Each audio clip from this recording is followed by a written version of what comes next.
তো দেখো, basically D block এলিমেন্টসের যে প্রপার্টিসগুলো নিয়ে আমরা স্টার্ট করব সেটা হচ্ছে কিছু অ্যাটমিক প্রপার্টিস আছে আর কিছু কম্পাউন্ডস আছে। তো প্রপার্টিসগুলোর মধ্যে যেগুলো আমরা পড়বো সেগুলো হচ্ছে মেনলি হলো size, ionisation energy, oxidation state, rather variable oxidation state, melting point, interstitial compounds, coordinate compounds বা complex formation tendency, alloy formation reason, and catalytic nature. তো এতগুলো প্রপার্টির উপরে কিন্তু কোয়েশ্চেন বোর্ডে খুব আসে, ঠিক আছে? তো first of all DF block elements, so they are known as transition. D block mainly known as transition metals. দেখতে পাচ্ছ এটা transition metals. তো transition metals কেন বলে? Because they have DD transition, or the elements having partially filled N-1 d subshell in neutral or ionic state. In neutral or ionic state. এটাই ফান্ডা, তাই না? তার মানে যাদের N-1 d মানে N-1 d টা 1 to 9 থাকবে তাদেরকে আমি ট্রানজিশন এলিমেন্ট বলতে পারবো, তার নিউট্রাল আয়নিক স্টেট।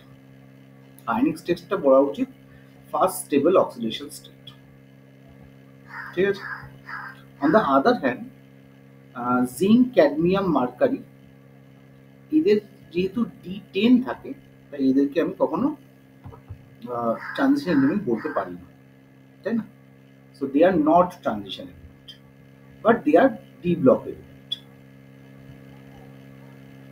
ঠিক আছে? যেমন সিলভারকে ট্রানজিশন কি করে বলছি তাহলে? সিলভারকে এর জন্য বলতে পারছি যে সিলভারের জেনারেল কনফিগারেশন 4D10 5SO। এবার সিলভার Ag প্লাস যদি হয় তাহলে দেখো 4D10 হয়ে যাচ্ছে, আর Ag2 প্লাস যখন হয় তখন হয় কি 4D9।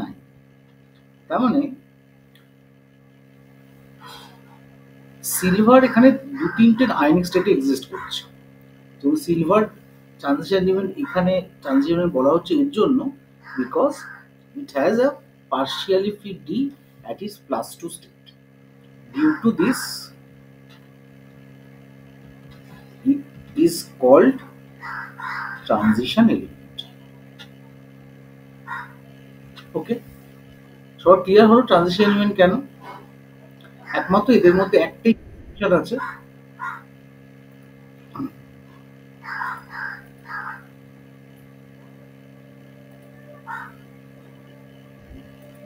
এদের মধ্যে একটাই এক্সেপশন আছে, সেটা হচ্ছে প্যালাডিয়াম। তো প্যালাডিয়ামের কি হয়? প্যালাডিয়ামের যে কনফিগারেশনটা একটু আলাদা হয়। তো প্যালাডিয়ামের কনফিগারেশন কি হয়? প্যালাডিয়াম তুমি দেখো ডি ব্লকের এখানটায় আছে, এই যে দেখতে পাচ্ছ প্যালাডিয়াম হ্যাভিং অ্যাটমিক নাম্বার 46। তো প্যালাডিয়ামের একটা এক্সেপশনাল কনফিগারেশন, এবং এই জন্য এটা হওয়া উচিত ছিল কি, মানে যেহেতু এটা মলিবডেনাম, প্যালাডিয়াম, প্ল্যাটিনাম, তাই না? সরি এটা বলছি, সরি এটা হচ্ছে তোমার নিকেল, প্যালাডিয়াম, প্ল্যাটিনাম। তাই টেকনিক্যালি এটা হওয়া উচিত ছিল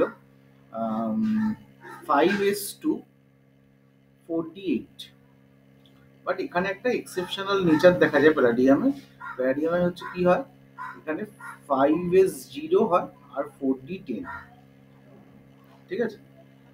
তার মানে এর যে কনফিগারেশনটা একটু এক্সেপশনালি আলাদা হয়, এই জন্য এটাকে সিউডো ইনার্ট এলিমেন্টও বলা হয়, সিউডো ইনার্ট মেটাল বা সিউডো ইনার্ট এলিমেন্ট, ঠিক আছে?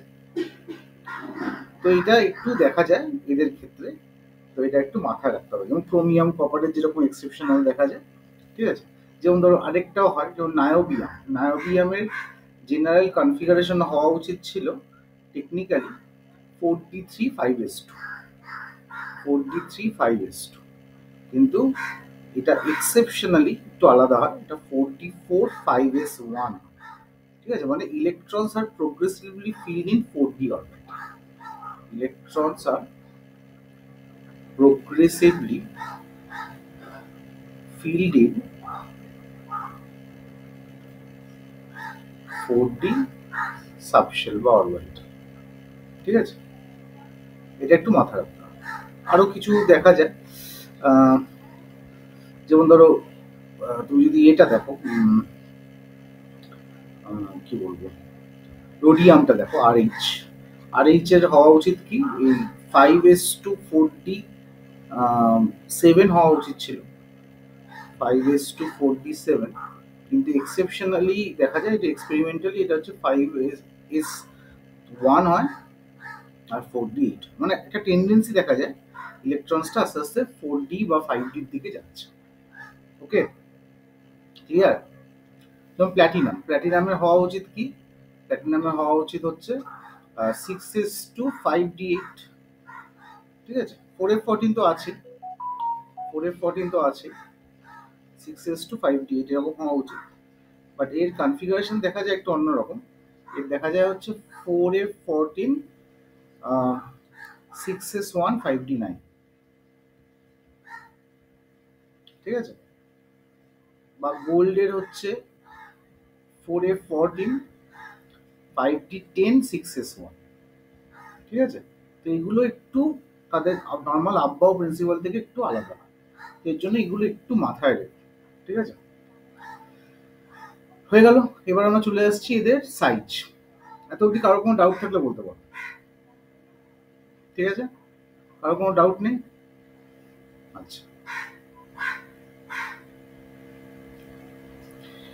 সাইজ কি আছে, সাইজ হচ্ছে লেফট টু রাইট, জেনারেলি সাইজের ট্রেন্ডে একটা গ্রাফ তো ছিল এনসিইআরটিতে, তাও দেখছি নিচে মনে হচ্ছে আছে, গ্রাফ আছে, এই যে গ্রাফটা দেখতে পাচ্ছ, গ্রাফটা, তো সাইজের ট্রেন্ডের গ্রাফটা এটা বলছে যে যত তুমি লেফট টু রাইটে যাবে ফর 3D, যত তুমি লেফট টু রাইটে যাবে কি হবে, সাইজ কি হবে, আস্তে আস্তে ডিক্রিজ করবে। তো লক্ষ্য করো লেফট টু রাইটে সাইজটা ডিক্রিজ করছে, তো ডিক্রিজ করবে একটু অন্যরকম নেচার, মানে ধর একদম র্যান্ডাম ডিক্রিজ করবে,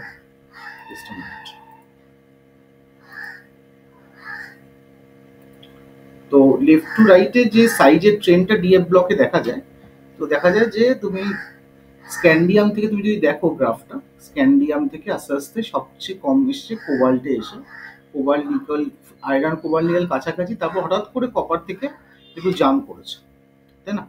তো এরকম কেন হয়, ঠিক আছে, এবং এখানে এদের মধ্যে যেটা দেখা যায় লেফট টু রাইটের সাইজটা এরকম ইনক্রিজ হওয়ার রিজনটা, তো রিজনটা বলছে যত তুমি লেফট টু রাইটে যাও তত কি হয়, ইফেক্টিভ নিউক্লিয়ার চার্জ বাড়ে, ইফেক্টিভ নিউক্লিয়ার চার্জ বাড়লে কি হবে, সাইজ ডিক্রিজ হবে, কিন্তু after 3d6 or 3d7 R d6 d7 এর পর থেকে d orbital বা d subshell is filled up by electron, so then there is a electron repulsion occurs, এর মধ্যে একটা electron repulsion that makes the size larger, তাই একটু কমে গিয়ে তারপরে কি হচ্ছে, সবারই ট্রেন্ড দেখা যাচ্ছে কমছে, তারপরে কি বাড়ছে, দেখো এই জায়গাটার থেকে একটা ট্রেন্ড ইনক্রিজের ট্রেন্ড দেখা যায়, তার মানে ওইটা হচ্ছে যেহেতু একটা রিপালশন ফেস করছে, ঠিক আছে। তো এখানে লিখেছে সেগুলো সব দেখবে আস্তে আস্তে, বলো, হ্যাঁ বলো, হ্যাঁ দিতে পারে, অবশ্যই দিতে পারে, ঠিক আছে, এনসিইআরটিতে আসে যখন নিশ্চয়ই দিতে পারে, ঠিক আছে।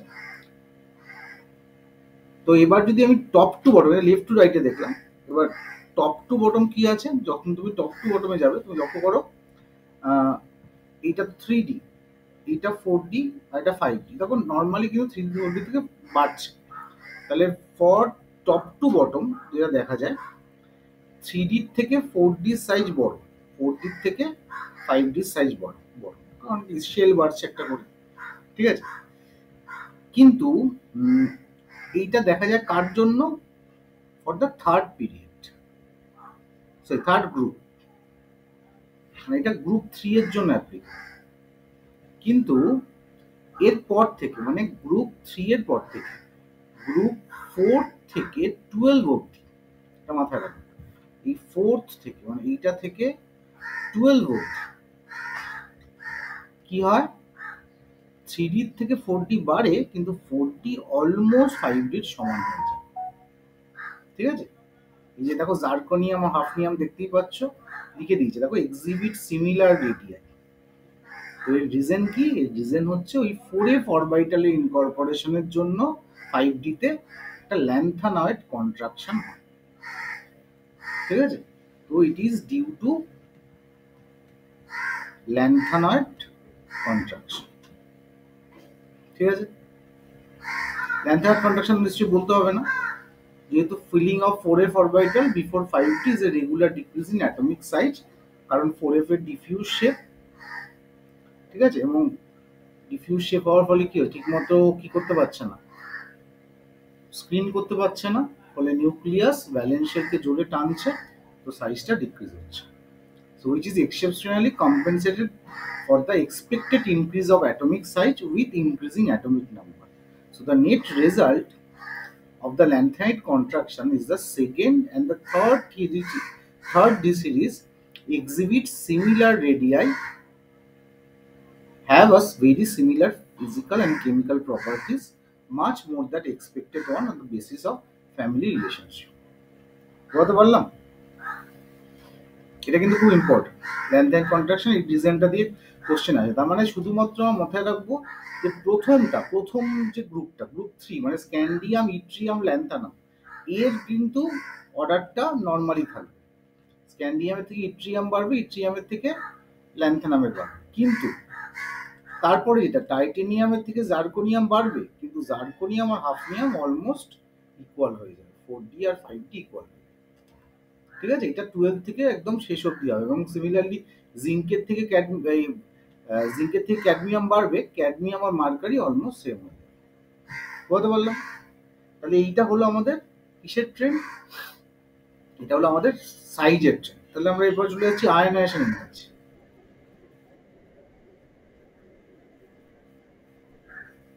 হ্যাঁ একদম, ওদের সবারই তাই, একদম একই ট্রেন্ড থাকবে। ঠিক আছে, আচ্ছা এবারে চলে আসছি আয়নাইজেশন এনার্জির আয়নাইজেশন এনার্জি কি, এটা খুব ইম্পর্টেন্ট কিছু পয়েন্টস আছে, একটু মাথায় রাখবে। এত বড়টা আমি তো এখন এক্সপ্লেন করছি না, আমি ইম্পর্টেন্ট পয়েন্টস গুলো বলে দিচ্ছি। ইম্পর্টেন্ট পয়েন্টস রিগার্ডিং এইটুকু মাথায় রাখলেও অনেক। আপাতত আয়নাইজেশন এনার্জি কি বলছে, বলছে the value of ionisation energy of first element in each series is minimum and maximum for last element. ঠিক আছে, ফার্স্ট এলিমেন্টের জন্য কি হচ্ছে, এটা মিনিমাম হবে আর maximum for the last element. যেমন ধরো যদি আমি 3D র কথা ভাবি, তাহলে আয়নাইজেশন এনার্জি মিনিমাম হবে কার, স্ক্যান্ডিয়াম, আর আয়নাইজেশন এনার্জি ম্যাক্সিমাম কার হবে, জিঙ্ক। ঠিক আছে, এবার এইটা কিসের জন্য হবে, সেই একই রকম ভাবে এক্সেপ্ট থার্ড গ্রুপ। এখানে একটা এক্সেপশন আছে, এক্সেপ্ট থার্ড গ্রুপে শুধুমাত্র স্ক্যান্ডিয়ামের থেকে ইট্রিয়ামের কম হবে, ইট্রিয়ামের থেকে ল্যান্থানামের কম হবে। মানে এইটা কি হচ্ছে, যখন তুমি উপর থেকে নিচের দিকে নামো, তো আয়নাইজেশন এনার্জি কি হওয়া উচিত, ডিক্রিজ হওয়া উচিত। তো এই ট্রেনটা থার্ড গ্রুপের ক্ষেত্রে হয় না।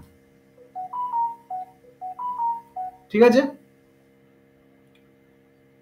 নর্মাল ট্রেন কি উপর থেকে নিচে আয়নাইজেশন এনার্জি কমে, তো কিন্তু থার্ড গ্রুপ বাদ দিয়ে, থার্ড গ্রুপ মানে একমাত্র ওই গ্রুপ 3 র কথা বলছি, গ্রুপ 3, থার্ড গ্রুপ মানে কিন্তু গ্রুপ 3। তো গ্রুপ 3 তে ট্রেনটা কিন্তু উল্টোটা হয়, সরি উল্টোটা বলছি, সেম হয়। ঠিক আছে, কিন্তু যদি এই গ্রুপটা বাদ দাও, বাকি যেগুলো হয়, বাকি যাদের হয় তাদের ক্ষেত্রে ওই ল্যান্থানাইড কন্ট্রাকশনের জন্য except third group 4th to 12th group, for 4th to 12th group, ionization energy of 5D series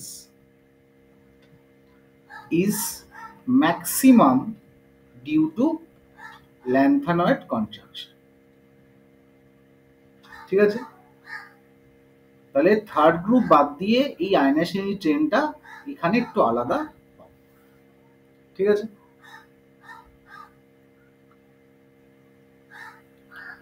এবার আয়নাইজেশন এনার্জি অনেক সময় একটা ট্রেন দেয়, উপরে যে অর্ডারটা এখানে লেখা আছে, এখানে কিছু ডেটা দেওয়া আছে দেখতে পাচ্ছ, এখানটা না, পরে আছে হয়তো।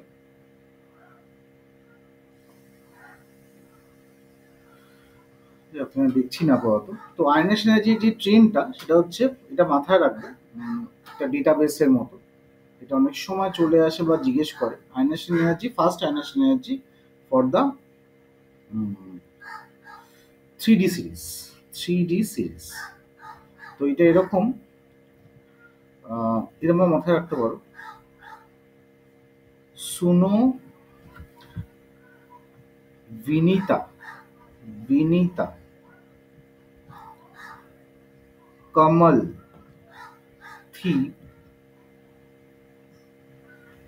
কি বলা যায় ম্যাঙ্গানিজকে, मोनी नहीं, क्यों, कॉपर, ये कि क्यों बोलता हूँ, क्यों कॉनफिट जाने, कॉनफिट जाने, এটা আমরা মাথায় রাখতে পারো। একটু র্যান্ডাম অর্ডার।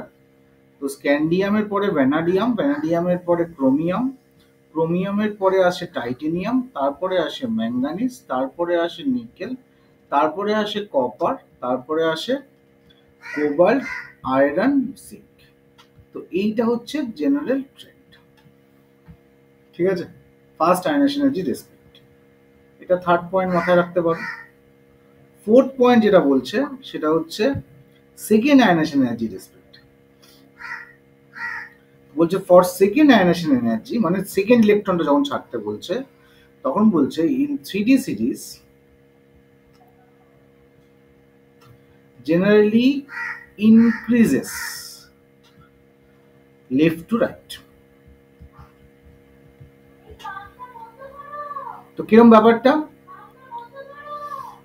যত তুমি লেফট টু রাইটে যাবে, যত তুমি সেকেন্ড ইলেকট্রনটা ছাড়বে, সেটা কিন্তু এরকম র্যান্ডাম অর্ডার দেখা যায় না, ওটা নর্মাল ট্রেন্ডই ইনক্রিজ হবে। ঠিক আছে, কিছু এক্সেপশন বাদ দিই, এক্সেপশনগুলো তো ডিপেন্ড করে ওর হাফ ফিল্ড বা ফুল ফিল্ডের উপর। যেমন এক্সেপশন কিরকম, আয়নাইজেশন এনার্জির এক্সেপশন, এগুলো প্রচুর বছরই কোশ্চেন এসছে, অনেক বছর। যেমন ধরো আমি নর্মালি ধরো বলি, ধরো ক্রোমিয়াম আর ম্যাঙ্গানিজ, এই দুটোর আমি আয়নাইজেশন এনার্জি 2 এর রেসপেক্টে এক্সপ্লেন করার চেষ্টা করছি। ধরো ক্রোমিয়ামের কি কনফিগারেশন হয়, 4s1 3d5, আর ম্যাঙ্গানিজের 4s2 3d5।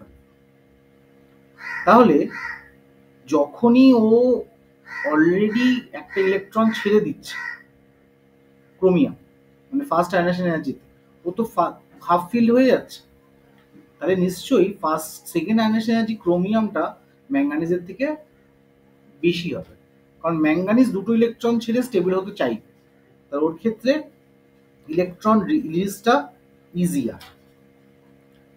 সিমিলারলি কপার জিঙ্কের ক্ষেত্রেও ভাবতে পারো, কপারের কি হয়, 4s1 3d10 হয়, আর জিঙ্কের হয় 4s2 3d10।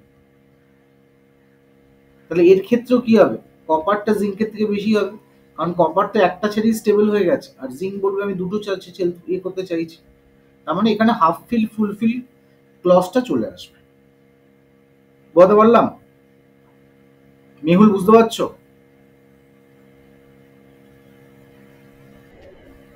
তাহলে আমাকে কেউ বলতে পারবে, দাও দেখি, বলো দেখি, ম্যাঙ্গানিজ আর আয়রন, ম্যাঙ্গানিজ আর আয়রন, এই দুটোর মধ্যে কার সেকেন্ড আয়নাইজেশন এনার্জি বেশি হবে? আমি দুটোরই কনফিগারেশন লিখে দিচ্ছি। 3d5, আচ্ছা প্রথমে ফার্স্ট আয়নাইজেশন এনার্জি বল, 3d5 4s2, আর এটা 3d6 4s2, এই দুটোর মধ্যে কার ionisation energy, first ionisation energy বেশি হবে? কার? ম্যাঙ্গানিজ আর এফির মধ্যে কার বেশি হবে? কেন বলো? কেন বলো? যেহেতু ডান দিকে যাচ্ছে তার মানে এফেক্টিভ নিউক্লিয়ার চার্জ বাড়ছে, তাই বেশি হবে। ঠিক। আচ্ছা, এবার ধরো একটা করে ছেড়ে দিল। ছেড়ে দিল মানে এম এন প্লাস হয়ে গেছে আর এটাও এফই প্লাস হয়ে গেছে। এখন কি হচ্ছে, 3d6 এটা 4s1 আছে, এটাও 3d5 4s1 আছে। এবার কি হবে?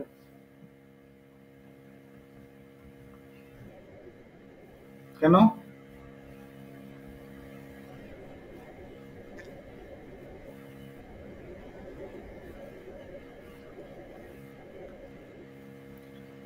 না, তার মানেটা কি? তার মানেটা হচ্ছে এর ক্ষেত্রেও ইলেকট্রন ছাড়াটা কি হচ্ছে, ইজিয়ার হচ্ছে, কারণ ও ছেড়ে দিলে হাফ ফিল্ড হয়ে যাচ্ছে আর ও ছাড়লে হাফ ফিল্ড হচ্ছে না।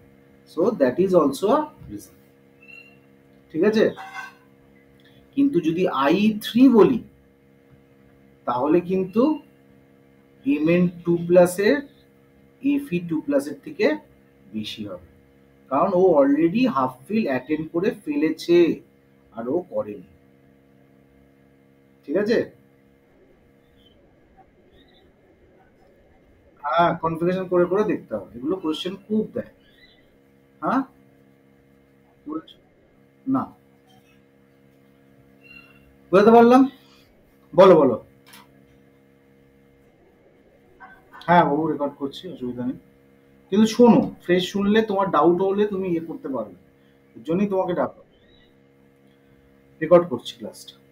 এরপরে আছে যেটা ম্যাগনেটিক মোমেন্টের রেসপেক্ট। দেখো ম্যাগনেটিক মোমেন্ট যেমন আমি ছেড়ে আসলাম উপরে।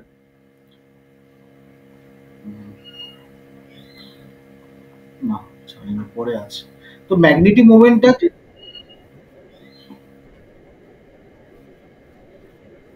না, কোনো ব্যাপার না, তো দেখিয়ে দিচ্ছি। ধরো আইনস্টাইন এনার্জির পরে কি ম্যাগনেটিক মোমেন্ট, অক্সিজেন স্টেটটা ছেড়ে আমি যাচ্ছি, ধরো।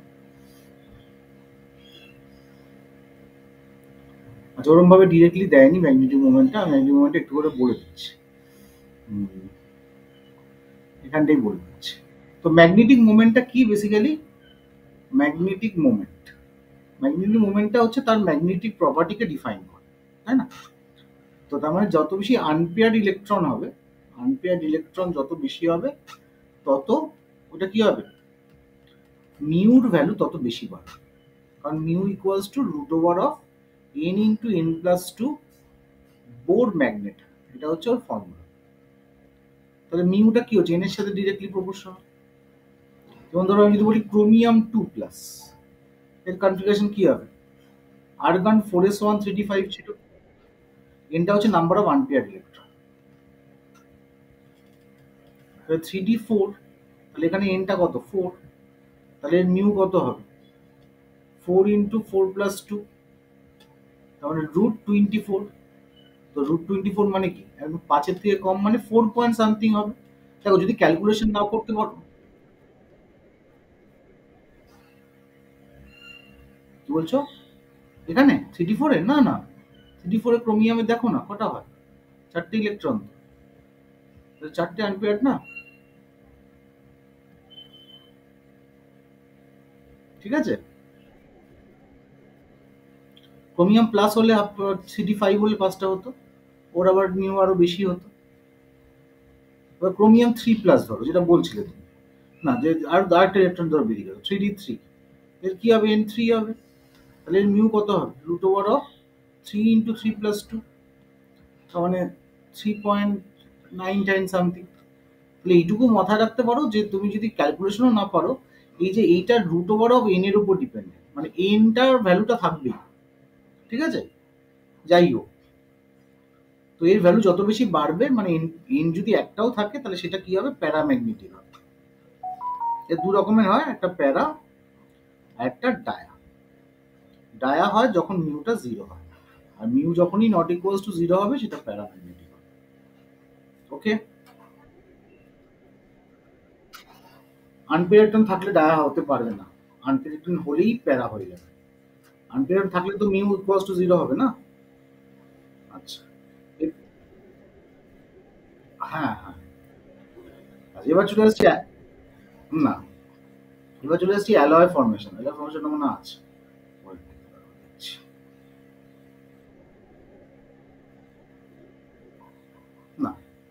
হয়তো তোমার কনফিগারেশনের উপর ডিপেন্ড করবে, কনফিগারেশন ঠিক পারলে আচ্ছা এখানে ছিল ম্যাগনেটিক মোমেন্ট, দেখতে পাচ্ছ, ঠিক আছে। আর যেগুলো স্ট্রংলি অ্যাট্রাক্টেড হয় মানে প্যারার থেকেও ভালো, মানে প্যারার থেকে সবকটাই আনপেয়ার, একটাও ইয়ে নেই, তখন সেটাকে বলা হয় ফেরোম্যাগনেটিক। এটা এখন সবকটা ক্যালকুলেট করে করে দিয়েছে, তুমি লক্ষ্য করো যেইটা নাম্বার অফ আনপেয়ার ইলেকট্রন হচ্ছে সেইটা ডেসিমেলের আগের ফুল নাম্বারটা হচ্ছে, ঠিক আছে, তার উপরে জন্য ডিপেন্ড করে, এইভাবেও তুমি মাথায় রাখতে পারো, ঠিক আছে। আচ্ছা ক্যালকুলেটটাই তোমাকে দেবে, অবজার্ভ মুখস্থ করার দরকার নেই, ঠিক আছে। যেমন এইটা একটা কোশ্চেন, এটা অনেক বছরই এসছে, ক্যালকুলেট দ্য ম্যাগনেটিক মোমেন্ট আবার divalent ion of the manganese 25, 25 ডাইভার মানে Mn2 প্লাসের বের করতে বলেছে, Mn2 প্লাস মানে কি 3d5, তাহলে 5, তাহলে 5টা এখানে বসিয়ে দিচ্ছে, বসিয়ে দিয়ে দেখো 5.92 পেয়ে যাচ্ছে, ঠিক আছে। তো এইরকম ভাবে ক্যালকুলেট হবে। এবার হচ্ছে আমরা,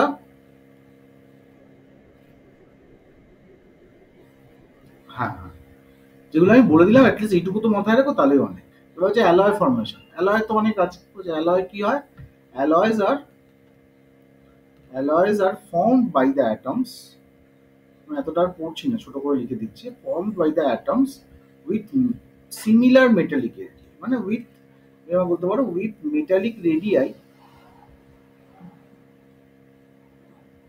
that are within about 50% of each other, within 50% of each other, ঠিক আছে। এই যে সিমিলার রেডিয়াই লিখেছে, দেখতে পাচ্ছ, another characteristics of transition metals। যেমন ধরো ব্রাস, কমন যেগুলো একটু মাথায় রাখবে, ব্রাস কি হয়, কপার 60% থাকে, যে লিখে দিয়েছে কপার 60% আর জিঙ্ক থাকে 40%, এটা হয় জার্মান সিলভার। জার্মান সিলভারের স্পেশালিটি বলেছিলাম, জার্মান সিলভারে কোনো জার্মান সিলভার থাকে না, এখানে কপার থাকে, জিঙ্ক থাকে আর নিকেল থাকে। আর এটা হয় ব্রোঞ্জ, ব্রোঞ্জে কপার থাকে, টিন থাকে, তো এরকম মাথায় রাখতে হবে, ঠিক আছে। এটা হলো অ্যালয় ফর্মেশন। এরপর চলে আসছে ক্যাটালাইটিক প্রপার্টিস। তো ক্যাটালাইটিক প্রপার্টিসটা কেন হয় বা এর রিজন কি, তো এর রিজন হচ্ছে due to variable oxidation state, এদের ভ্যারিয়েবল অক্সিডেশন স্টেট থাকে। আর 2 নম্বর হচ্ছে কমপ্লেক্স ফর্মেশন প্রপার্টি আছে, কমপ্লেক্স ফর্মেশন প্রপার্টি। এই দুটো রিজনের জন্য এরা কি করে, ক্যাটালাইটিক প্রপার্টি দেখায়। দেখো এখানেই সেটাই লিখেছে, multiple oxidation state and form complex, ঠিক আছে। তো ভ্যারিয়েবল অক্সিজেন স্টেট দেখো, লক্ষ্য করো, এই যে আয়োডাইডের সাথে যেটা আমরা জানি ওই আয়োডোমেট্রিক টাইট্রেশন, আই মাইনাস সাথে H2O8 রিয়াক্ট করেছে, এখান থেকে আয়োডিন আর SO4 হয়েছে, এখানে Fe3+ ক্যাটালিস্ট হিসাবে ইউজ হয়। কিভাবে হয়, এটা দুটো স্টেপে হয়। স্টেপ 1-এ কি হয়, এই আই মাইনাসটাকে Fe3+ রিডিউস করে, সরি অক্সিডাইজ করে আয়োডিন হয়ে যায় আর নিজে রিডিউসড, ঠিক আছে। এবার রিডিউসড ফর্মটা Fe2+টা কি করে, ওই H2O8 2- কে SO4 2- এ কনভার্ট করে আর নিজে আবার অক্সিডাইজড, ঠিক আছে। তো এইরকম কাজ করে। এছাড়াও আমরা দেখেছি বিভিন্ন রকম রিয়াকশন যেগুলো হয়, যে রিয়াকশন গুলোতে আমরা দেখেছি কি হয়, ও যেখানে দিয়েছে সেটা, যেটা এখানে আমি বললাম সেটাই এখানে দিয়েছে, লক্ষ্য করো, আমার একটু আবছা মনে ছিল। এছাড়াও আমরা আর কি কি ক্যাটালিস্ট দেখতে পারি পপুলার, এটা হচ্ছে যে জিগলার নাট্টা ক্যাটালিস্ট, নাম শুনেছ, পলিমারে আমরা পড়েছিলাম জিগলার নাট্টা ক্যাটালিস্ট। তো সেটা পলিমারের ইউজ হয় সেই হাই ডেন্সিটি পলিইথিলিন তৈরি করতে গেলে, TiCl4 আর টেট্রা ইথাইল অ্যালুমিনেট AlEt হোলস। আরেকটা পড়েছিলাম উইলকিনসন ক্যাটালিস্ট, ওই হাইড্রোজেনেশন অফ অ্যালকিনে ইউজ হয়, উইলকিনসন ক্যাটালিস্ট। কি হয়, রোডিয়াম ক্লোরাইড আর ট্রাইফিনাইল ফসফোনিল ক্লোরাইড PPH3Cl, ঠিক আছে, PPH3 হোল 3Cl, ঠিক আছে, এরকম থাকে। তো এটা হচ্ছে এই অ্যালকিনের হাইড্রোজেনেশনের ইউজ হয়। এখানে সেই অ্যাডসর্পশন থিওরিকে ইউজ করে এরা ক্যাটালিস্ট সারফেসে অ্যাবজর্পশন করে করে। এছাড়া আরও অনেক হয়, যেমন ধরো অ্যাসিটিলিনকে যখন আমরা অ্যাসিটালডিহাইডে কনভার্ট করতাম ইউজিং পিডিসিএল টু ক্যাটালিস্ট, যে প্রসেসটাকে আমরা বলতাম ওয়াকার প্রসেস, সেখানেও কিন্তু এইটা ইউজ হতো। ঠিক আছে, এটাকে ক্যাটালাইটিক প্রপার্টিস বলে। এবার চলে আসছি ইন্টারস্টিশিয়াল কম্পাউন্ডস। ইন্টারস্টিশিয়াল কম্পাউন্ডস কি আছে তো নিশ্চয়ই।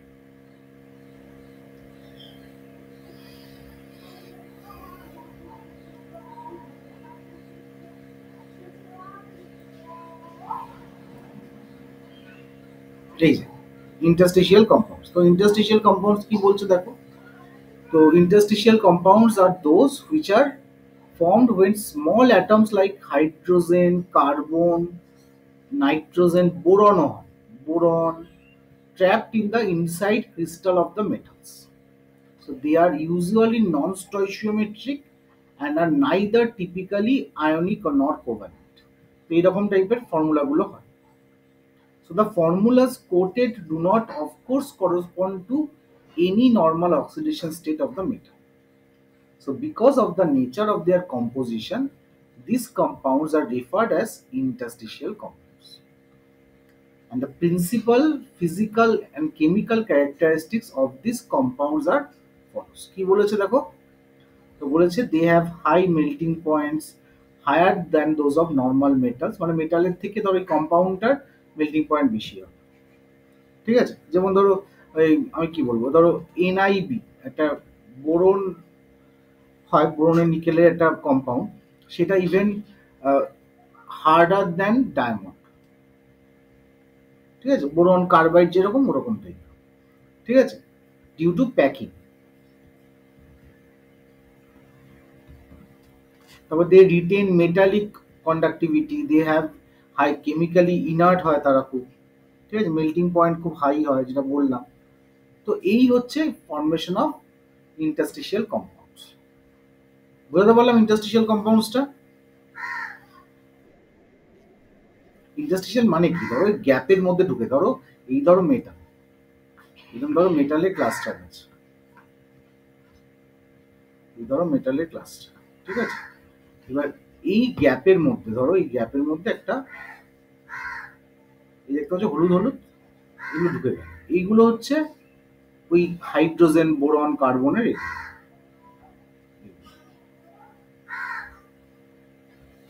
ঠিক আছে, মানে যে গ্যাপ বা ভয়েড ছিল না, আমরা সেই সলিড স্টেটে ভয়েড পড়লাম না, মনে পড়ে ভয়েড পড়েছিলাম, ওই ভয়েডের যে ঢোকানো হয় এরকম ভাবে ঢোকানো। ঠিক আছে, আর্টিফিশিয়ালি করা। হ্যাঁ, এই কটা মনে রাখলেই হবে। ইনঅর্গানিক এনসিআরটির বাইরে যেও না, তাহলে হিউজ ইনঅর্গানিক তোমাকে কাট করে দেবে। ওই বই কতগুলো বই দিলাম না গ্রুপে, ওই বইগুলো পড়লে বুঝতে পারবে। ঠিক আছে, কিন্তু নিটে বেশি লাগে না, অ্যাডভান্সে লাগে যারা। হুম হুম আচ্ছা, এটা হলো ব্যাপারটা। আচ্ছা, এবার চলে আসছি কিসে, ভ্যারিয়েবল অক্সিজেন স্টেট, মানে আমরা বলিনি ভ্যারিয়েবল অক্সিজেন স্টেটটা বলছিলে না মেহুল?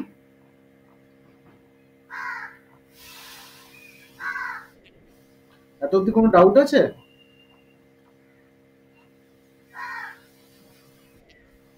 আচ্ছা, তো শুনে নাও। আচ্ছা, তো হ্যাঁ আছে তো, বিরাট অনেক রিয়াকশন আছে।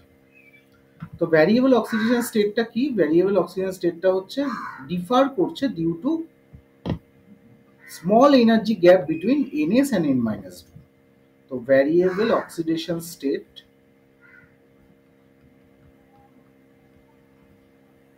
is found due to low energy gap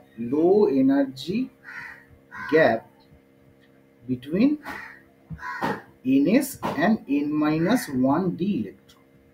মানে কিরকম, 3d আর 4s এর এনার্জি অলমোস্ট কাছাকাছি, ফলে ইলেকট্রন যেটা আছে, ধরো এখানে আছে সাপোজ ধরো x নাম্বার অফ ইলেকট্রন, আর এখানে আছে y নাম্বার অফ ইলেকট্রন। ঠিক আছে, এবার এই অক্সিডেশন স্টেট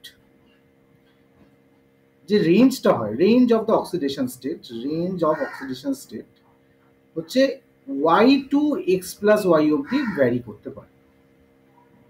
মানে ধরো 4s1 আছে আর 3d তে 2 আছে, তাহলে অক্সিজেন স্টেট 1 থেকে 1+2 মানে 3 অব্দি ভ্যারি করতে পারে।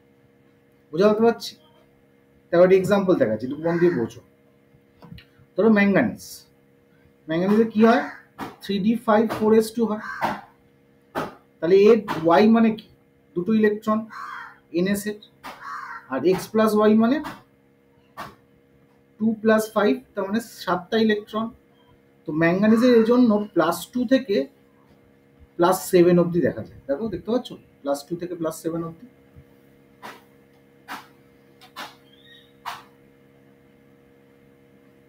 ক্লিয়ার? তবে কিছু এক্সেপশন তো সবসময় থাকে, যেমন স্ক্যান্ডিয়ামের ক্ষেত্রে শুধু +3 হয়।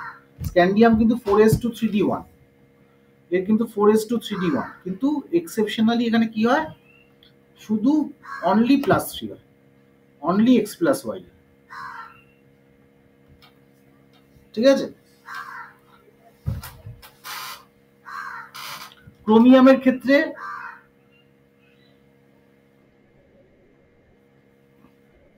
হ্যাঁ সেটাই হয় শুধু, মানে ওয়াইটা শুধু হয় না। ঠিক আছে? আরে ওয়াই হলে কি হতো, শুধু 2 হতো না, 2 কি হচ্ছে, 2 বা 3 কি 2 কি হচ্ছে, আমি কি বলছি, 2 থেকে 7 অব্দি হতে পারে রেঞ্জটা। ক্রোমিয়ামেরও দেখো, ক্রোমিয়াম কি হয়, 4s1 3d5 হয়, কিন্তু এর কখনোই অক্সিডেশন স্টেট +1 হবে না, নট +1।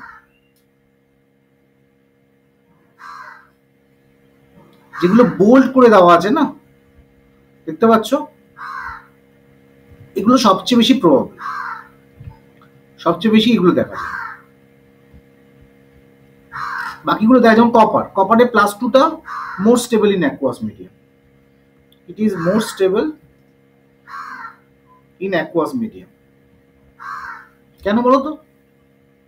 কারণ কপারের একটা ডিসপ্রপোর্শনেশন টেন্ডেন্সি থাকে, এরকম ভাবে 0 থেকে একবার +1 হয় বা +2 হয়, সরি উল্টো বললাম, এরকম হয়।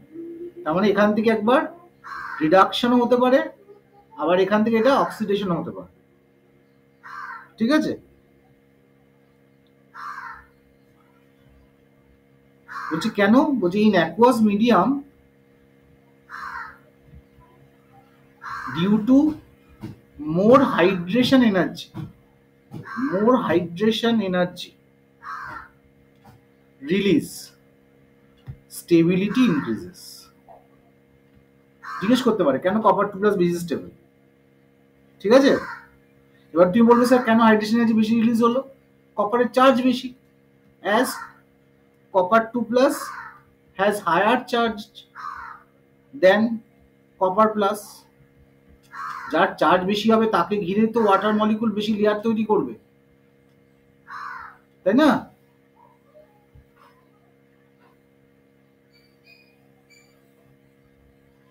বলতে পারলাম?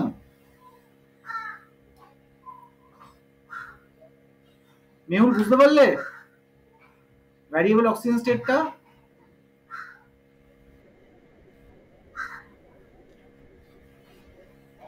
হ্যাঁ বলছি copper+copper 2+, এই দুটোর যদি কনফিগারেশন দেখো, তো কপার হচ্ছে এরকম দেখতে হয়। কপারের কি হয়, আর্গন 4s1 3d10, তাই তো? আর কপার+ কি হয়, আর্গন 3d10, আর copper 2+ কি হয়, আর্গন 3d9। তোমার দেখে মনে হবে কি এটাই তো বেশি স্টেবল হওয়া উচিত, কিন্তু হচ্ছে না, যে copper 2+টা বেশি স্টেবল। বলছে কেন, যেহেতু চার্জটা বেশি তাহলে ও বেশি হাইড্রেটেড হয়, হাইড্রেশন এনার্জি যত বেশি ছাড়বে তত বেশি স্টেবল হবে। এবং তার জন্যই দেখা যায় এই কপার+ আর কপার 2+ এর মধ্যে যদি ইকুইলিব্রিয়াম দেখো, তাহলে কপার+ সবসময় এইদিকে শিফট হয়ে থাকে, মানে কপার+ও কপার হতে চায়, বা কপার+ও copper 2+ হতে চায়, মানে নিজে কপার+এ খুব একটা স্টেবল থাকে না, এটা আনস্টেবল। ঠিক আছে?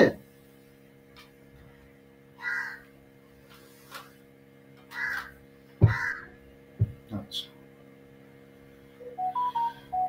এবার চলে আসছি ধরো ইয়েতে, মেল্টিং পয়েন্ট ছিল।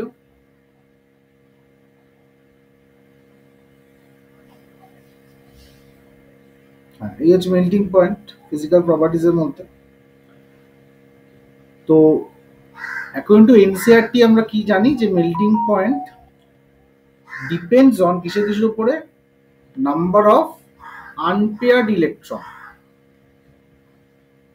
In n-1d subshell. যত বেশি আনপেয়ার্ড ইলেকট্রন থাকবে তত কি হবে, মেটালিক বন্ডটা স্ট্রং হবে, তত স্ট্রং মেটালিক বন্ড তত মেল্টিং পয়েন্ট বাড়বে। এটা এক নম্বর ডিপেন্ড করে। দু নম্বর হচ্ছে অ্যাটমিক মাস, যত অ্যাটমিক মাস বাড়বে তত মেল্টিং পয়েন্ট বাড়বে। আর তিন নম্বর হচ্ছে প্যাকিং এফিসিয়েন্সি। এই দেখো দেখতে পাচ্ছ বিভিন্ন টাইপ অফ ক্রিস্টালের কথা লিখেছে এখানে। প্যাকিং এফিসিয়েন্সি, যার জন্য আয়রনের অ্যাবনর্মালি একটু বেশি হয়, মানে আনপেয়ার্ড ইলেকট্রন ম্যাঙ্গানিজ থেকে কম হওয়া সত্ত্বেও আয়রনের মেল্টিং পয়েন্টটা ম্যাঙ্গানিজের থেকে বেশি হয়। ঠিক আছে? তো এদের সবার মধ্যে ম্যাক্সিমাম মনে রাখবে, ম্যাক্সিমাম মেল্টিং পয়েন্ট কার, উলফ্রাম, তাই না? এর ম্যাক্সিমাম মেল্টিং পয়েন্ট, তাই না? ডি ব্লকের মধ্যে ম্যাক্সিমাম মেল্টিং পয়েন্ট হচ্ছে উলফ্রাম মানে টাংস্টেনের। ঠিক আছে? আর ইন জেনারেল তুমি দেখতে পারো যেটা জিঙ্কের থেকে কি হয়, ক্যাডমিয়ামের কম হয়, ক্যাডমিয়ামের থেকে মার্কারির কম হয়। বলো। হ্যাঁ বলো। Body centre cubic lattice. ঠিক আছে, এই যে দেখতে পাচ্ছ। হ্যাঁ বলো।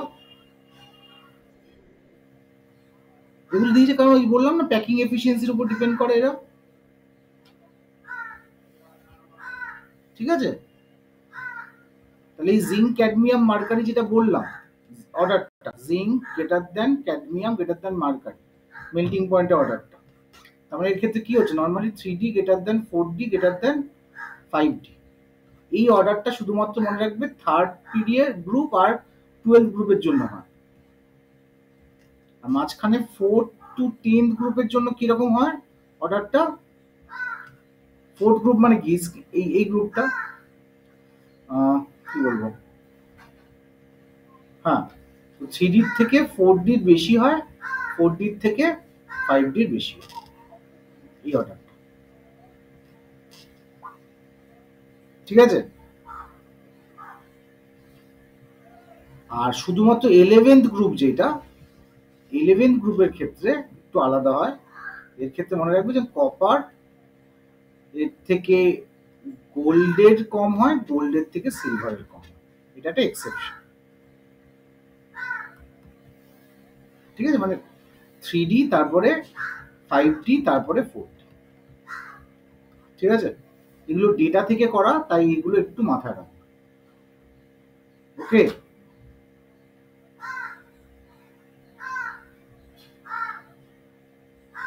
আয়রনের দেখো ম্যাঙ্গানিজের থেকে একটু বেশি, এটার জন্য দায়ী হচ্ছে প্যাকিং এফিসিয়েন্সি। বোঝাতে পারলাম ফিজিক্যাল প্রপার্টিজ গুলো? কারোর কোনো এত ডাউট আছে? তাহলে আমি কম্পাউন্ডস গুলোতে যাবো এবার।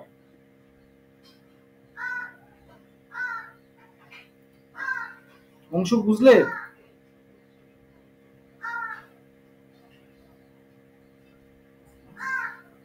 শুভজিৎ, কোনো ডাউট থাকলে বলতে পারো। শুভজিৎ, ঠিক আছে, তাহলে আমি একটু এবার কম্পাউন্ডস এর দিকে যাই। কম্পাউন্ডস এর দিকে যেটা ট্রেন্ড দেখা যায়, এই প্রপার্টিজ গুলো থেকে কোশ্চেন খুব নিটে আসে। ঠিক আছে? নিটে অবশ্য এ পার্ট থেকেও আসে, পরের পার্টটা থেকেও আসে, কিন্তু বেশি কোশ্চেন যেটা আসেন যেইতে সেটা হচ্ছে কম্পাউন্ডস থেকে আজকাল কোশ্চেন আসছে। আচ্ছা, কালারের রিজনটা তো সবাই জানো। কালারের রিজন হচ্ছে ম্যাক্সিমাম ডিডি ট্রানজিশন। যেখানে ডিডি ট্রানজিশন পসিবল, তো সেখানে কি হবে, সেটা কালার এক্সিবিট করবে। ঠিক আছে? সেটা আমি আলাদা করে আর বললাম না।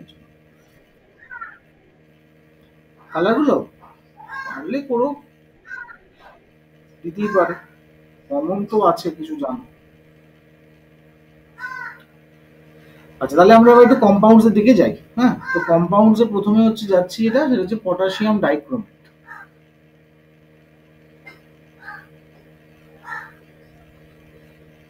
পটাশিয়াম ডাইক্রোমেট, তো পটাশিয়াম ডাইক্রোমেটের প্রিপারেশন কিরকম? বেসিক্যালি ক্রোমেট CrO4 2- আছে, তো সেইটার যদি পিএইচ এর ভ্যালুটা <<7 হয়, মানে ধরো অ্যাসিডিক মিডিয়ামে হয়, তাহলে এটা Cr2O7 2- এ কনভার্ট হয়, মানে +6 এ কনভার্ট হয় ফ্রম +4। আবার এইটা যদি তুমি বেসিক মিডিয়ামে রাখো, তাহলে আবার ডাইক্রোমেটটা ক্রোমেটে কনভার্ট হয়। তোমার এই কনভার্সনটা মাথায় রাখতে হবে। ক্রোমেট এটা, dichromate with the pH chain. তার মানে এটা বোঝা গেল ক্রোমেটটা বেসিক মিডিয়ামে স্টেবল, আর এটা স্টেবল ইন অ্যাসিডিক মিডিয়াম। ঠিক আছে, এর কালার কি? ক্রোমেটের কালার ইয়েলো আর ডাইক্রোমেটের কালার অরেঞ্জ। আমি যতটুকু বলছি ততটুকু মাথায় রেখো, তাহলেও অনেকটা। ঠিক আছে, এখনই এনসিআরটি পড়তে আমি বলছি না, আপাতত এই প্রি বোর্ডটাতে তুমি আমার এই নোটটুকু কাজে লাগিয়েও এগোতে পারো। ঠিক আছে, গ্রাফ গুলো মাথায় রাখতে হবে। এবার ক্রোমেটের সম্বন্ধে যদি বলতে হয়, ক্রোমেটের স্ট্রাকচারটা অনেক সময় দেয় CrO4 2-, তো এরকম স্ট্রাকচার হয়। ঠিক আছে, টেট্রাহেড্রাল শেপ হয় এদের। তো পাই বন্ড আছে দেখতে পাচ্ছ, দুটো 2 D-pি বন্ড। ঠিক আছে, ওকে।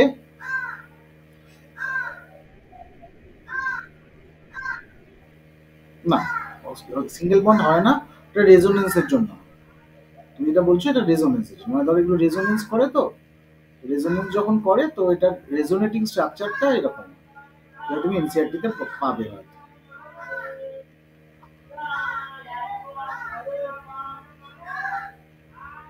বুঝবে, এরকম একটা স্ট্রাকচার পাবে। ঠিক আছে, এরকম স্ট্রাকচার আছে এনসিআরটি, দেখো, দেখতে পাচ্ছ। এবার এগুলো এখানে সব একটা কিন্তু এটা একটা করে ইয়ে থাকে, পার্শিয়ালি ডাবল বন্ড স্ট্রাকচার থাকে। ঠিক আছে, মানে অ্যাভারেজ, মানে তুমি যদি বলো average chromium oxygen bond order কত, তাহলে হবে হচ্ছে টোটাল দেখা যায় হচ্ছে 6খানা বন্ড, যেটা আমি একটু আগে আঁকলাম। 2 2 4 আর 6, 6/4, মানে ওই ধরো 1.5 এর কাছাকাছি বন্ড, মানে পিওর সিঙ্গেল বন্ড না। ঠিক আছে, আর ডাইক্রোমেটের কেসটাতে কিরকম হবে? ডাইক্রোমেটটা হচ্ছে Cr2O7 2-, মানে এখানে স্ট্রাকচারটা হচ্ছে এরকম, এখানে সবকটা সিঙ্গেল বন্ড দিয়ে দিয়েছে, কিন্তু আসল স্ট্রাকচারটা কিন্তু এরকম। ঠিক আছে, তাহলে এখানে কি হবে দেখতে পাচ্ছ, এখানে ইন্ডিভিজুয়াল ক্রোমিয়ামের কটা বন্ড আছে? এখানে দেখতে পাচ্ছি, দেখো 4টে 5টা বন্ড আছে, তাই না? আর এখানে আমি কটা দেখতে পাচ্ছি? ক্রোমিয়ামের সাথে 3টে বন্ড আছে।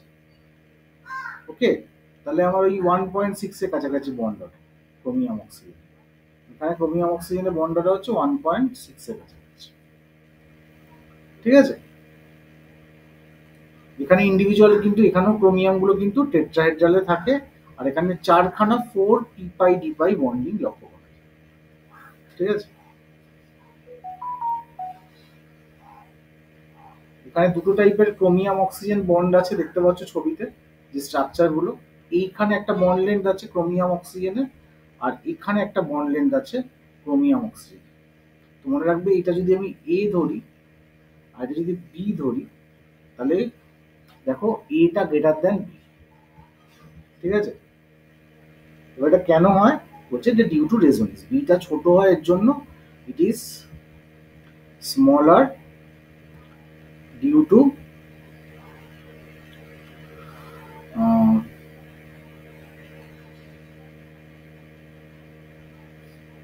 কি বলবো, partial double bond character, due to partial double bond character.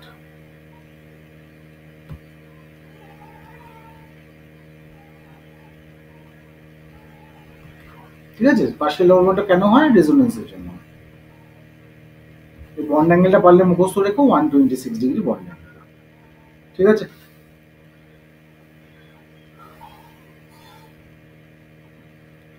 এবার আসছি যে সোডিয়াম ডাইক্রোমেট থেকে দেখবে পটাশিয়াম হয়ে পটাশিয়াম ডাইক্রোমেট তৈরি করতে হয় প্রিপারেশন যখন আমরা করব। এই দেখো সোডিয়াম ডাইক্রোমেট করে নিচ্ছে আগে, করে সেখান থেকে পটাশিয়াম ডাইক্রোমেট তৈরি করছে। ঠিক আছে? এবার এটা কেন সোডিয়াম ডাইক্রোমেট পটাশিয়াম ডাইক্রোমেট করছে? আর একটাই রিজন হচ্ছে potassium dichromate is not stable. ঠিক আছে? তো এই দুটো দিয়েও কোশ্চেন আসে অনেক সময় যে Na2Cr2O7 কে দেখবে পরে KCl দিয়ে ট্রিট করে পটাশিয়াম ডাইক্রোমেটে কনভার্ট করেছে, এই দেখতে পাচ্ছ। তাহলে Na2Cr2O7 আর K2Cr2O7 এর মধ্যে যদি বলা হয় আমরা দেখবে K2Cr2O7 টা বেশি ক্ষেত্রে ইউজ করি। It is used as primary solution.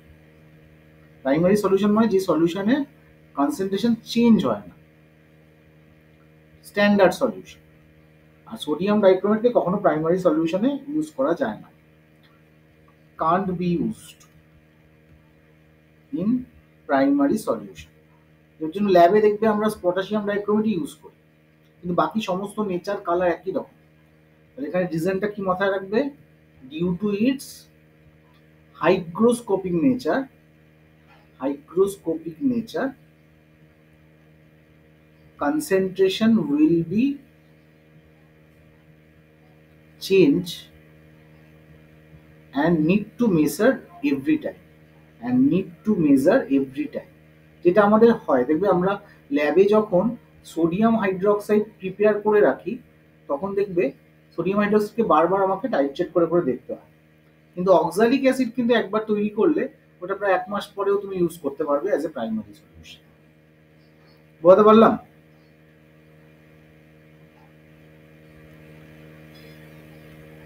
ওকে, আচ্ছা।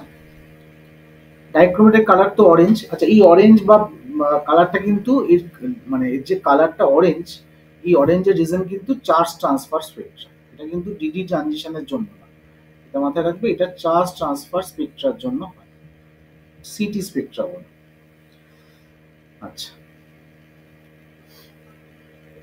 এবার ডাইক্রোমেটের রিয়াকশন গুলো, অনেকগুলো রিয়াকশন আছে দেখবে এখানে। আমরা একটা চার্ট টাইপের করে তোমাদের মাথায় রাখার জন্য আপাতত দিয়ে দিচ্ছি। ধরো যখনই রিয়াকশন হয়, ধরো অ্যাসিডিক মিডিয়ামে রিয়াকশন হচ্ছে, তো Cr2O7 2- অরেঞ্জ ছিল, এবং এটা অ্যাসিডিক মিডিয়ামে রিয়াকশন হচ্ছে, H+ মিডিয়াম কনভার্ট হয় Cr3+, ক্রোমিক সালফেট, সেটা গ্রিন কালার হয়। এবং কিসে কাকে আগে চেঞ্জ করে? ধরো Fe2+ এর সাথে রিয়াক্ট করলে Fe2+ কে Fe3+ করে, কারণ এটা অক্সিডাইজিং এজেন্ট। Sn2+ কে Sn4+ করে, একদম সহজ। তুমি দেখো এইটা যদি মাথায় রাখো তাহলেই মাথায় রাখতে পারবে। আয়োডাইডকে আয়োডিন করে, মানে ব্লু হয়ে যায়। সালফাইডকে সালফারে প্রেসিপিটেট। ঠিক আছে? আর যদি ধরো ডাইক্রোমেটের সাথে অন্য কিছু কিছু যে যে গ্যাসগুলো রিয়াকশন আছে, যেমন ধরো CO2-র সাথে যদি রিয়াকশন করো, আমরা জানি CO2-র সাথে কোনো রিয়াকশন হয় না, এবং SO2-র সাথে রিয়াকশন হয় বলেই আমরা CO2 SO2 কে এই রিয়াকশনের মাধ্যমে ডিস্টিংগুইশ করতে পারি। আমরা ছোটবেলায় পড়েছিলাম এই কথা। আর KOH এর সাথে যে রিয়াকশনটা এখানে দিয়েছে দেখতে পাচ্ছ, এটা অবশ্য KMnO4। আচ্ছা, KOH এর সাথে রিয়াকশনটা এখানে দেখছি না, তো এখানে ক্রোমেটে কনভার্ট করে, যেটা আমরা দেখেছি বেসিক মিডিয়াম। ঠিক আছে? ওকে, এটা হলো আমাদের পটাশিয়াম ডাইক্রোমেট। এইটুকু পড়ো মোটামুটি, তাও মাথায় থাকবে। এবার চলে আসছি আমরা KMnO4। তো KMnO4 কি? Potassium permanganate. পটাশিয়াম পারম্যাঙ্গানেট হচ্ছে basically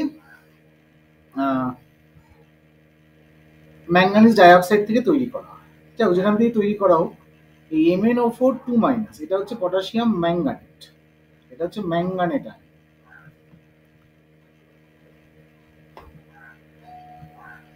manganate ion purple colour হয়। ঠিক আছে? না, এটা ডার্ক গ্রিন হয়, পারম্যাঙ্গানেটটা পার্পল। এটাকে যদি অ্যাসিডিক মিডিয়ামে রিয়াকশন করো, এটা MnO4- হবে, এটা পারম্যাঙ্গানেট হবে। আর সঙ্গে MnO2 হবে, ম্যাঙ্গানিজ ডাইঅক্সাইড, এটা +4 স্টেট, এটা +7 স্টেট, এটা +6 স্টেট। ঠিক আছে? মানে ডিসপ্রপোর্শনেশন থাকে। এটা ভায়োলেট কালার, আর MnO2টা হচ্ছে একটু ব্ল্যাক কালার, এটাকে আমরা পাইরোলুসাইটও বলি। এদের স্ট্রাকচারের ডিফারেন্স হচ্ছে এখানে MnO4 2- এ ডাবল বন্ড এরকম দুটো দেখা যায় আর দুটো মাইনাস দেখা যায়। তার মানে এখানে দেখতে পাচ্ছ দুটো পিপাই ডিপাই বন্ডিং দেখা যায়, আর এর ক্ষেত্রে তিনটে ডাবল বন্ড দেখা যায়।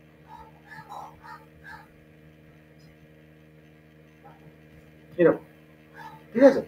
তার মানে এখানে 3 ডিপাই পিপাই বন্ডিং। ওকে,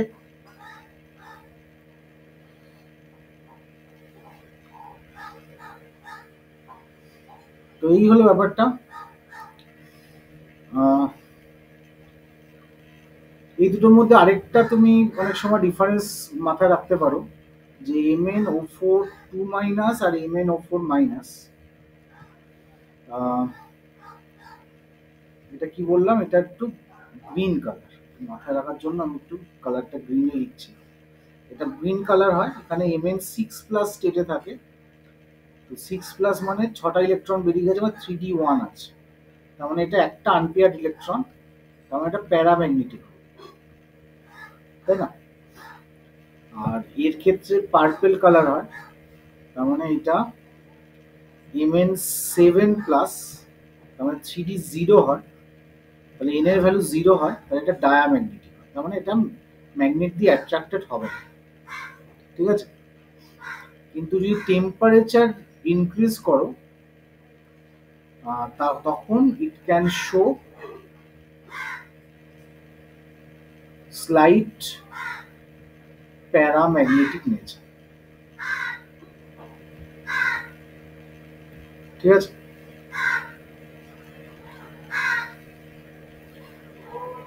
এবার পটাশিয়াম ডাইক্রোমেট আর KMnO4 এর যদি তুমি একটা কম্পারিজন করো, ধরো K2Cr2O7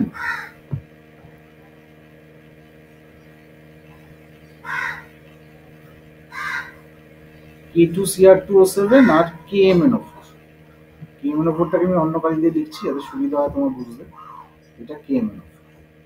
তো এই দুটোর মধ্যে যদি অক্সিডাইজিং পাওয়ারের রেসপেক্টে বলি, তো দুটোই অক্সিডাইজিং, তাই না?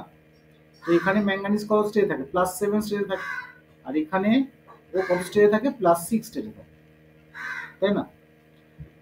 তাহলে অক্সিডেশন পাওয়ারের রেসপেক্টে আমরা যদি দেখি, on the respect of its charge, তাহলে আমরা কি বলতে পারবো, যে ইন জেনারেল MnO4- এর চার্জ যেহেতু বেশি, তাহলে এর অক্সিডেশন পাওয়ারটা Cr2O7 2- থেকে বেশি, তাই না? তাহলে অক্সিডেশন পাওয়ারের রেসপেক্টে আমরা দেখতে পাচ্ছি KMnO4 এর পাওয়ার এর থেকে বেশি। মানে তুমি যদি ইলেকট্রোকেমিক্যাল সিরিজও দেখো তাতেও তা পাবে, ঠিক আছে?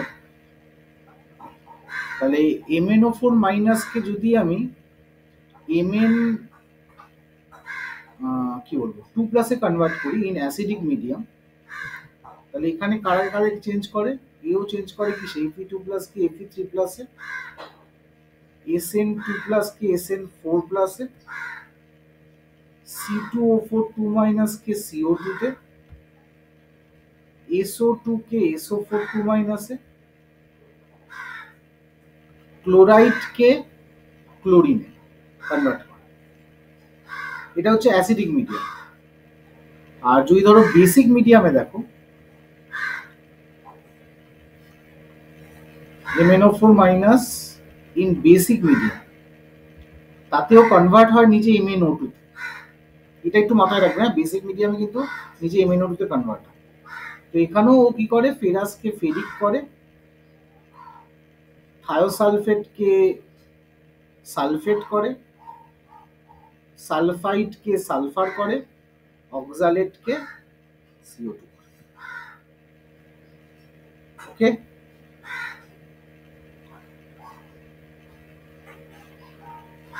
তো এইটা হচ্ছে মাথায় রাখতে হবে। তো এই আমাদের ডি ব্লক আর এ ব্লকের মধ্যে একটা রিলেশন। বলো, এত অব্দি কারো কোনো ডাউট থাকলে বলো।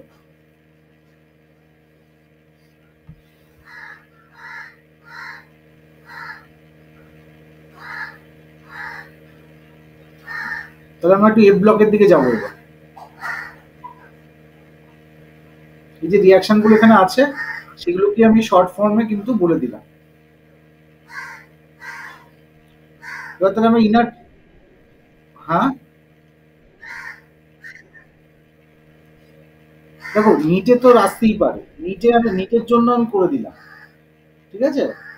এবার বোর্ডে কিরকম ভাবে আসবে সেটা তো রিয়াকশনটা পুরো লিখতেই হবে, ঠিক আছে।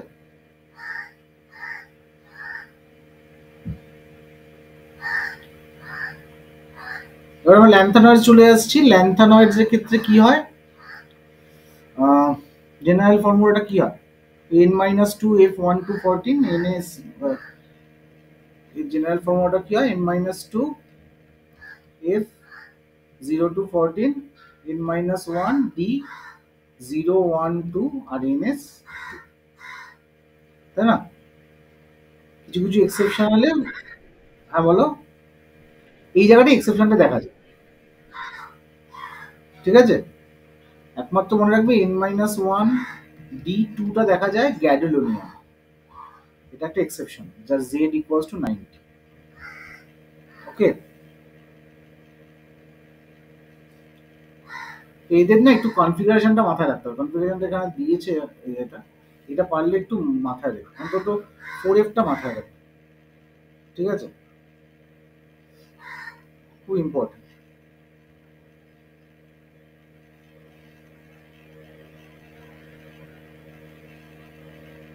ওকে, আর এখানে 5f এর ক্ষেত্রে ওই শুধু ইয়েটা মাথায় রাখলেই হবে, যেটা বলছিলাম, এই গ্যাডিলোনিয়াম, এইটা বুঝে গেল। গ্যাডিলোনিয়ামটা কোথায় হবে? লিখলাম না, গ্যাডিলোনিয়ামে 90, না থোরিয়াম, থোরিয়াম সরি, আমি গ্যাডিলোনিয়াম বলে দিলাম, ওটা থোরিয়াম হবে, টিএইচ দিলাম,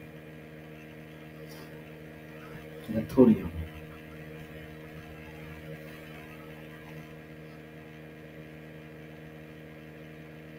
ঠিক আছে,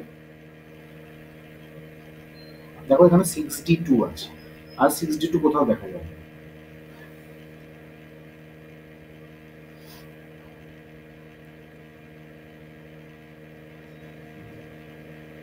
ঠিক আছে, কতগুলো খুব ইম্পর্টেন্ট যেগুলো মাথায় রেখো অবশ্যই। এই 90 থেকে 93 অব্দি একটু মাথায় রেখো, এখানে 96টা মাথায় রেখো, কুরিয়াম, আর লাস্ট যেটা লরেন্সিয়ামটা মাথায় রেখো, আর ল্যান্থানয়েডসে অন্তত চেষ্টা করো গ্যাডিলোনিয়ামটা, ঠিক আছে, এটা 64, লুটেশিয়ামটা, ঠিক আছে, আর ইউরোপিয়াম, ইউরোপিয়াম আর এখানে ইটালিয়াম, এগুলো একটু মাথায় রাখার চেষ্টা করো, ঠিক আছে। আচ্ছা, তাহলে এদের এবার কি, ল্যান্থার অ্যাক্টরস এর ক্ষেত্রে সবচেয়ে বেশি যেটা আসে সেটা হচ্ছে আয়নেশন এনার্জি দিয়ে কোশ্চেন আসে। আয়নেশন এনার্জি কি হয়, বলছে ionisation energy of the lanthanoids are around 600 kilojoule per mole, এটা ফার্স্ট আয়নেশন এনার্জি, আর second ionisation energy around double হয়ে যায়, ঠিক আছে। এদের এনার্জি এনার্জি প্রায় ক্যালসিয়ামের কাছাকাছি হয়ে যাবে, গ্রুপ 2 এর কাছাকাছি চলে যাবে। আর একটা এক্সেপশন আছে এখানে, যে ফর ল্যান্থানাম, গ্যাডিলোনিয়াম আর লুটেশিয়াম, এদের থার্ড আয়নেশন এনার্জি, এটা থার্ড আয়নেশন মানে এইটার রেসপেক্টে বলছি, ল্যান্থানাম, লুটেশিয়াম আর gadolinium, half filled full filled at 0, এদের IE3 is exceptionally low, ঠিক আছে। কারণ এদের কি হচ্ছে, 0 হচ্ছে, দেখতে পাচ্ছ যেখানে লাভ দিয়ে দিয়েছে। ওকে, মানে অলমোস্ট এরা কি হয় এদের ক্ষেত্রে, they got almost inert gas or half filled or full filled configuration, ঠিক আছে। এবার এই ল্যান্থানয়েডস অ্যাক্টিনয়েডস এর মধ্যে ডিফারেন্স আসে, কি ডিফারেন্স ল্যান্থানয়েডস আর অ্যাক্টিনয়েডস এর, এদের ইলেকট্রন ফিল আপ হয় কোথায়, 4f এ, এর ইলেকট্রন ফিল আপ হয় 5Fe। 2 নম্বর হচ্ছে পুয়ার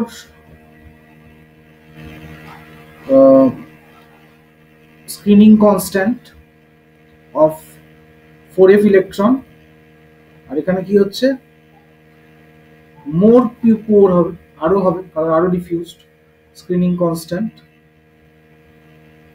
অফ 5F ইলেকট্রন। এখানে কি হচ্ছে এফেক্টিভ নিউক্লিয়ার চার্জ কি হচ্ছে বাড়ছে ডিউ টু ল্যান্থানাইট কন্ট্রাকশন। এর এফেক্টিভ নিউক্লিয়ার চার্জ কি হচ্ছে মোর ইনক্রিজ কারণ ডিউ টু অ্যাক্টিনাইট কন্ট্রাকশন। এর অ্যাক্টিনাইট কন্ট্রাকশনটা ল্যান্থানাইট কন্ট্রাকশনের থেকেও বেশি।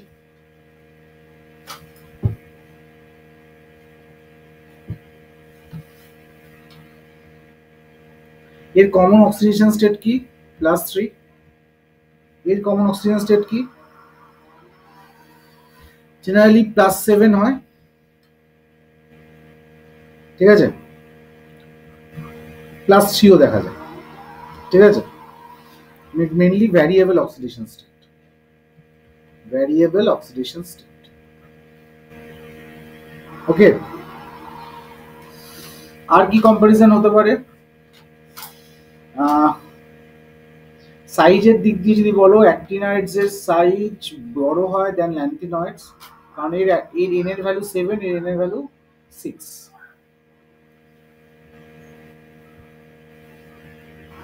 তো সাইজ যেহেতু বাড়ছে তাহলে ইলেকট্রোনেগেটিভিটি কি হবে, ইলেকট্রোনেগেটিভিটি মনে রাখতে হবে অ্যাক্টিনয়েডস এর কম হয় দেন ল্যান্থিনয়েডস, ঠিক আছে। আয়নেশন এনার্জিও তাই হবে,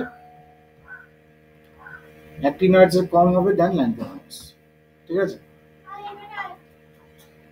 ওকে,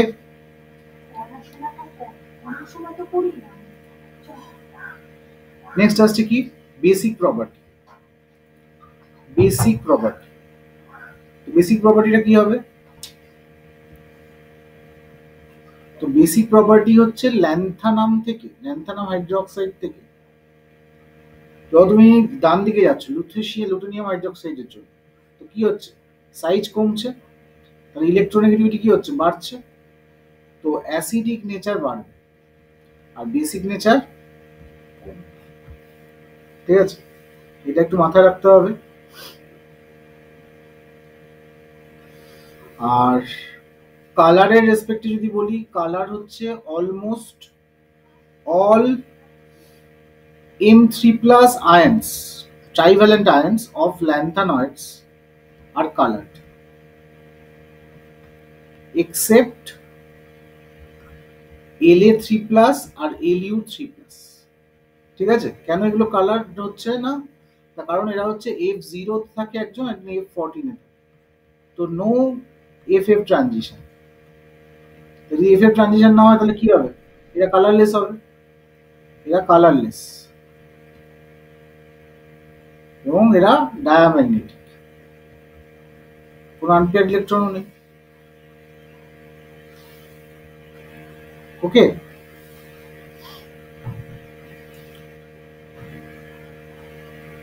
রিয়াকশনগুলো এইভাবে মাথায় রাখতে পারো। ল্যান্থানামের ক্ষেত্রে ল্যান্থানাম অক্সাইড হচ্ছে, ঠিক আছে, সবার ক্ষেত্রে মাথায় রাখবে এদের চার্জ হচ্ছে +3।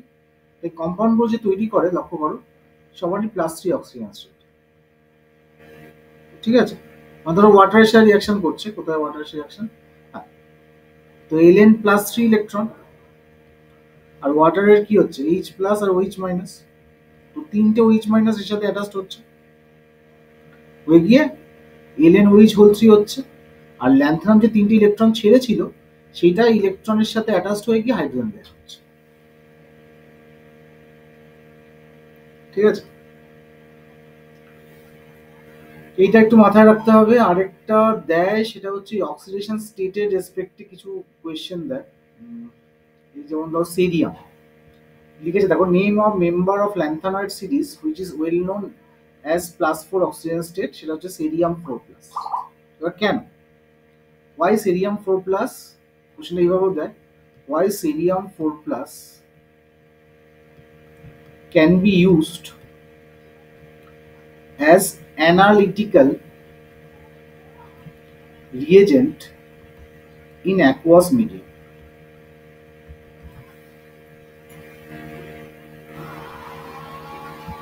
ঠিক আছে, তো কি হয়, এটা রিজন আছে। রিজন হচ্ছে সেরিয়াম 4+ আর টার্বিয়াম 4+। তো এই দুটো সেরিয়াম 3+ আর টার্বিয়াম 3+ কনভার্ট হতে চায়। ঠিক আছে, তার মানে কেন এখানে কনভার্ট হতে চায়, কারণ এদের কমন অক্সিডেশন স্টেট হচ্ছে +3। +3 গেলে স্টেবল হবে। তাহলে তার মানে কি করছে, ও ইলেকট্রন কি করছে, অ্যাকসেপ্ট করছে। কারোর থেকে ইলেকট্রন অ্যাকসেপ্ট যখন করবে তখন কারোর থেকে কি করছে, ও ইলেকট্রন নিচ্ছে, নিজে রিডিউসড হচ্ছে। তো নিজে যখন রিডিউসড হচ্ছে তার মানে এরা কি অক্সিডাইজিং এজেন্ট।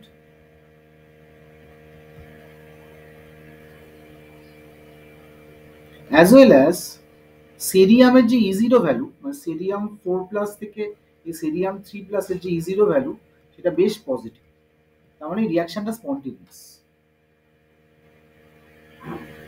ঠিক আছে, যেহেতু ল্যান্থানয়েডসরা +3 অক্সিজেন স্টেটে স্টেবল হয়, তাই তারা কিন্তু +3 তে কনভার্ট হতে চায়। সিমিলারলি ইউরোপিয়াম, এটা বলে রাখ, ইউরোপিয়াম 2+, ইউরোপিয়াম 3+ এ হতে চায়। কেন, সেই মোস্ট কমন অক্সিডেশন স্টেট। তাই europium 2+ is acts as a reducing agent. ও কি করছে, ইলেকট্রন ছাড়ছে। ওকে, বুঝতে পারলাম।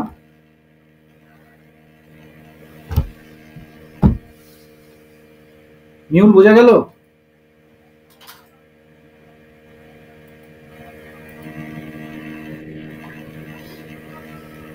তো এই হচ্ছে মোটামুটি আমাদের চ্যাপ্টারটা। আমি ওভারঅল একটা রিভিশন দিলাম।